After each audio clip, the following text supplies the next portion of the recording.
Bom dia, pessoal.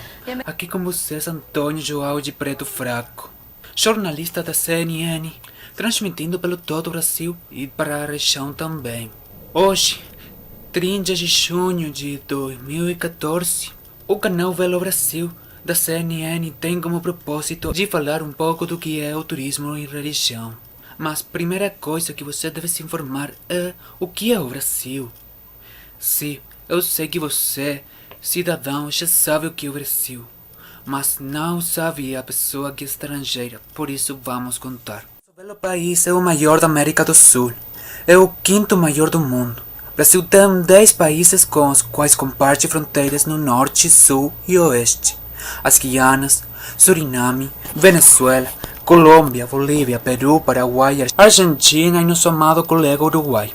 E o leste tem a influência atlântica cobrindo toda a costa leste pela mesma. É um país onde a variação climática é variação. Temos desde destinos naturais gélidos a dos mais quentes.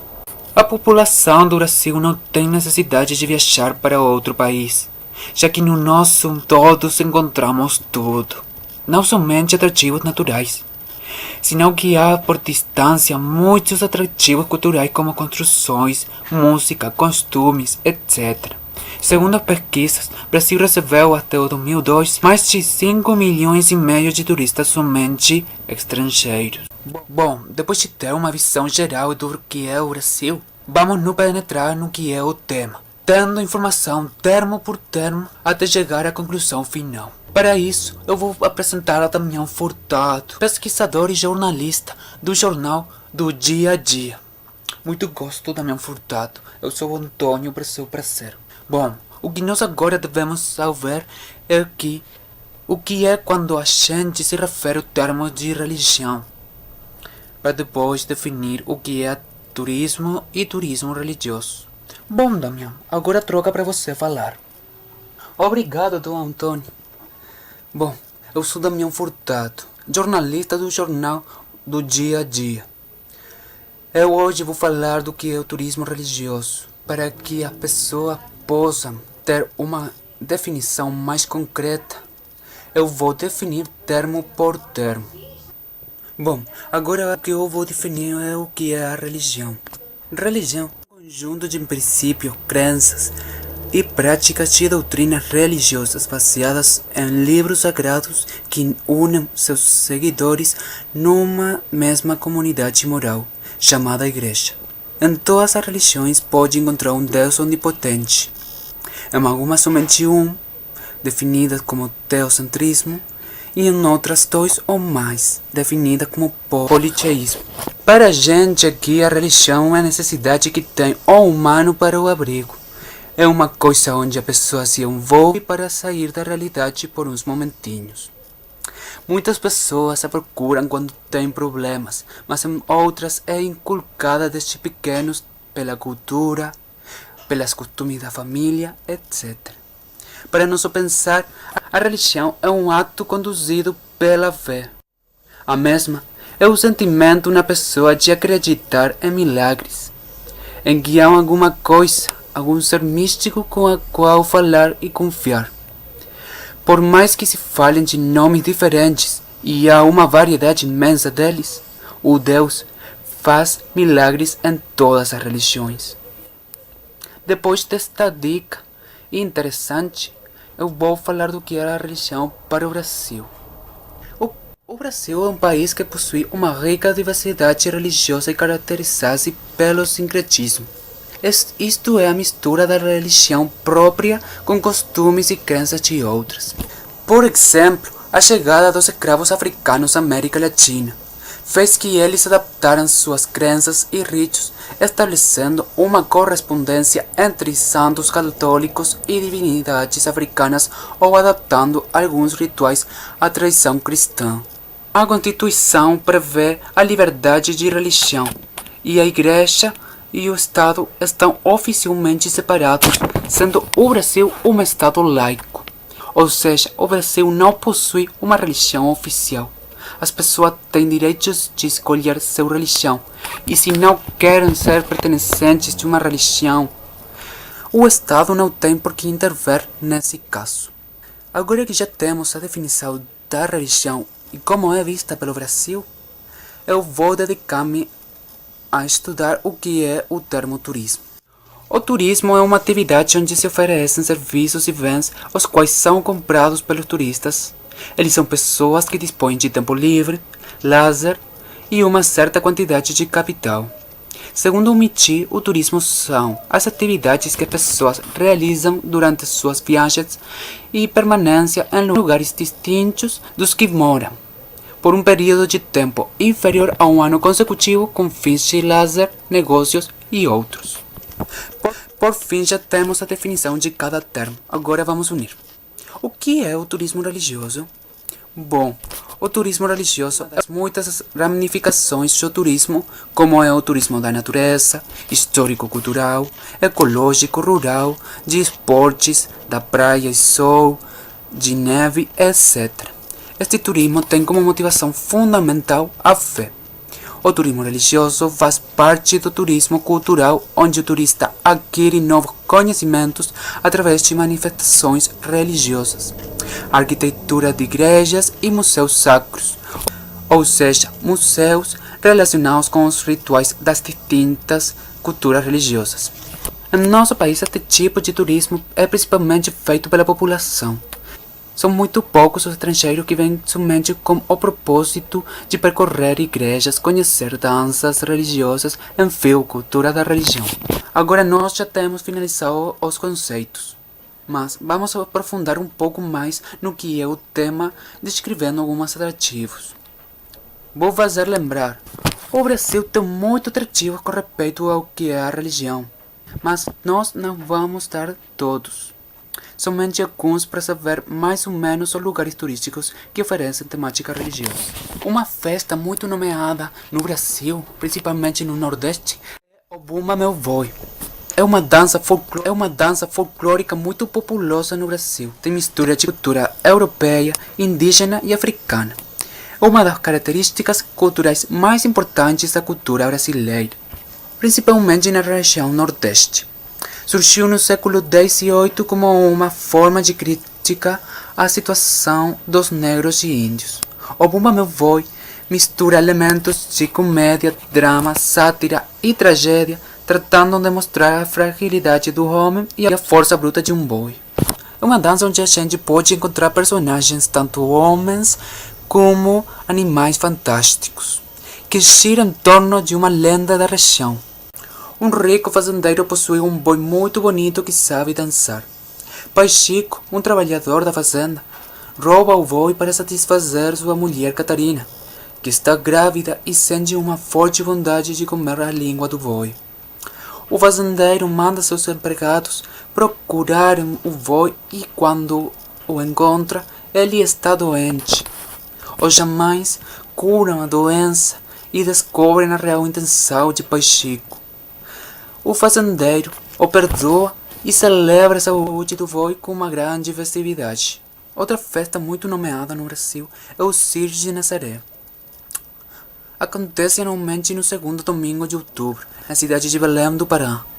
Tornou-se marca de devoção religiosa no país.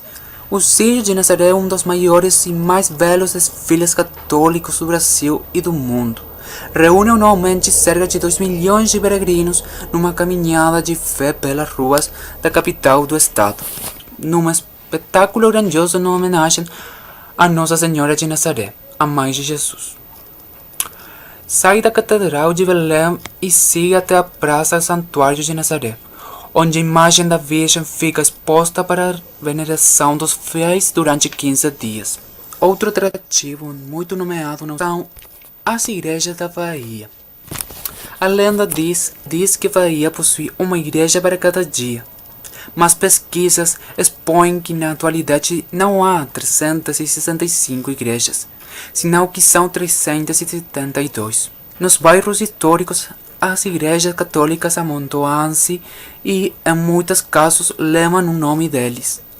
Difícil imaginar outro lugar no mundo com tantas igrejas quanto a Bahia. Muitas delas estão em ruínas e várias desapareceram ao longo dos últimos 5 séculos. Mas outras estão quase intactas. Neste estado, a gente tem muito para percorrer com o que se refere à cultura. Somente com dizer que há construções desde o século XVI quase intactas, dão desejo de viajar para lá. Outra festividade, a festa juninas. Se inicia no dia 12 de junho, véspera do dia de Santo Antônio, e encerra no dia 29, dia de São Pedro. O ponto mais elevado da festa ocorre entre os dias 23 e 24, o dia de São João. O nome junina é devido a que as celebrações são feitas no mês de junho. 13 de junho, dia de Santo Antônio. Normalmente é representado carregando o menino Jesus em seus braços. Ficou realmente conhecido como casamenteiro e é sempre o mais invocado para ajudar moças como Laura, solteiras, a encontrar seus futuros noivos. 24 de junho, dia de São João. É considerado o santo mais próximo de Cristo, pois além de ser seu parente de sangue, Jesus foi batizado por João nas margens do rio Jordão.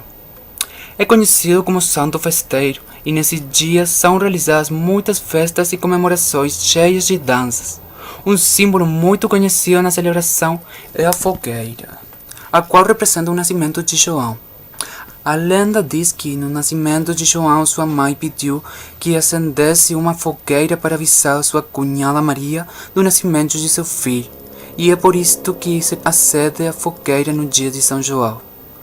29 de junho, dia de São Pedro. É considerado o protetor das viúvas e dos pescadores. Segundo a tradição católica, depois de sua morte foi nomeado chaveiro do céu. Assim que para entrar no paraíso é necessário que o santo abra suas portas. Também lhe é atribuída a responsabilidade de fazer chover. Quando começa a trovejar e as crianças choram com medo, é costume acalmá-las dizendo: é a barriga de São Pedro que está roncando, ou ele está mudando os móveis de lugar. O Cristo Redentor, ubicado no Rio de Janeiro. A inauguração deste monumento aconteceu em 12 de agosto de 1931. O Cristo Redentor tem 38 metros de altura e está localizado no topo do Morro Corcovado, a 710 metros do nível do mar, no Parque Nacional da Tijuca. Realmente o Cristo representa uma das mais belas visões que alguém pode ter, e um verdadeiro ícone do turismo brasileiro, sendo nomeado como uma das 7 maravilhas do mundo. A estátua Santa Rita de Cássia está localizada no município de Santa Cruz, no estado brasileiro do Rio Grande do Norte. É a maior estátua de todo o continente americano e a maior imagem católica do planeta, com 56 metros de altura. A construção foi iniciada em novembro de 2007 e terminou em dezembro de 2008. É mais grande que o Cristo Redentor e a Estátua da Liberdade nos Estados Unidos. O candomblé é uma religião afro-brasileira praticada principalmente no Brasil e tem ramificações nos seus vizinhos como Uruguai, Argentina, Paraguai e Venezuela. É uma mistura entre as crenças indígenas e africanas, vem de descendência, ou seja, derivada do animismo africano. Você deve estar perguntando-se o que é animismo? Bom, o animismo é a manifestação religiosa com relação a todos os elementos do cosmos, sol, lua, estrelas, da natureza, rio, oceano, montanha, floresta, rocha, dos seres vivos, animais, vegetais, fungos e dos fenômenos naturais, dia, noite, chuva, vento. Os cultos animistas alegam que todas as coisas são vivas, todas as coisas são conscientes ou todas as coisas têm ânima, energia, espírito e alma. É uma religião monoteísta, mas tem um deus centrista que é nomeado Orisha. Foi trazida pelos escravos, mas no Brasil se misturou com as crenças indígenas formando uma nova religião. Mas também o candomblé se misturou com crenças de religião cristã, já que muitos cultos têm como referência aos santos do catolicismo. O deus principal do candomblé é a deusa Iemanjá, porque, segundo as crenças, é a velha dona do mar e do mundo inteiro. Se conta que ela é quem planejou a chegada como fosse ao continente americano dos negros africanos para se misturar com os costumes da zona e misturar principalmente essas crenças formando o candomblé. Também é a patrona porque é quem cuida o lar e a família. Todos os 2 de fevereiro se faz uma comemoração para ela. Este fato na América acontece principalmente nos países que têm costa no Atlântico. Neste dia, as pessoas vão ao mar levando barquinhos com oferendas, também chamadas ferramentos. Porque se diz que ela merece oferendas, já que é a responsável de cuidar aos barcos e aos marinheiros. Estou muito obrigado pelo esforço que vocês deram para me ouvir. Eu acredito que a informação é útil totalmente, mas somente você tem que ter ganhas para entrar no tema. Eu sou Damião Furtado, jornalista do jornal do Dia a Dia. Estou muito encantado de poder havê-los ajudado. Obrigado e até logo. Tchau. Obrigado, Damião. E assim culmina a nossa coluna do Belo Brasil. Desejo que todos tenham gostado destas dicas tão interessantes. Para mais informações, faça qualquer pergunta que nós vamos lhe responder. De toda a produção, obrigados pela sua assistência na TV. Até amanhã, que tenham um bom sonho com os anjos. Obrigado. Galileu apresenta A Fé Não Costuma Falhar. Todo o sincretismo do brasileiro em números. No Brasil, temos 125 milhões e meio de católicos, 18 milhões de pentecostais, 12 milhões e meio de pessoas sem religião e 8 milhões e meio de protestantes. Mais de 5 milhões se dividem entre outros cultos como Espiritismo, Umbanda, Candomblé, Testemunhas de Jeová, Mórmon, Budismo, Judaísmo, Esoterismo, Islamismo. A Igreja Católica conta com 10.218 paróquias, 298 bispos e 18.685 padres, mas para cada padre existem 4 pastores.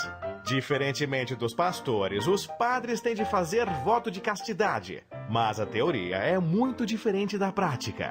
50% dos padres não mantêm voto de castidade. Além disso, 41% confirmam envolvimento afetivo com mulheres e 10% estão envolvidos em casos de má conduta sexual, incluindo abuso contra crianças e mulheres. Quando o assunto é dinheiro, os católicos são mais pão duros em comparação com outros cultos. Eles dão à igreja, em média, 0,54% da renda familiar, enquanto os evangélicos tradicionais contribuem com 1,48% e os pentecostais doam 2,26% da renda. 44% de tudo que é repassado aos templos religiosos no país sai do bolso dos pentecostais e 30% dos católicos pagam o dízimo. Quanto à renda familiar, as minorias podem mais e mais. A renda média dos seguidores de religiões orientais é de R$ 5.447 por mês. Os espiritualistas ganham R$ 4.422. Os católicos têm renda de R$ 2.023 e os evangélicos pentecostais ganham menos, com R$ 1.496 mensais. Falando em minorias, a Cientologia, religião de estrelas como Tom Cruise, possui apenas 200 seguidores brasileiros. O Santo Daime, a religião da floresta, tem 200 mil. E o Islã, de acordo com pesquisa, tem 27.239 fiéis no Brasil. Essa mistura toda só poderia dar confusão. 79% dos brasileiros diz que sempre seguiu a mesma religião. Mas 82% dos espíritas afirmam terem sido católicos um dia. E 17% das pessoas dizem que têm mais de uma religião. Entre os católicos, 94% dizem sempre terem seguido o mesmo credo. Só que a Igreja Católica foi a que mais perdeu fiéis nos últimos 10 anos. Mais da metade dos que mudaram de religião eram católicos. Com essa debandada, os padres precisam ficar atentos para não perderem fatias ainda maiores do seu rebanho.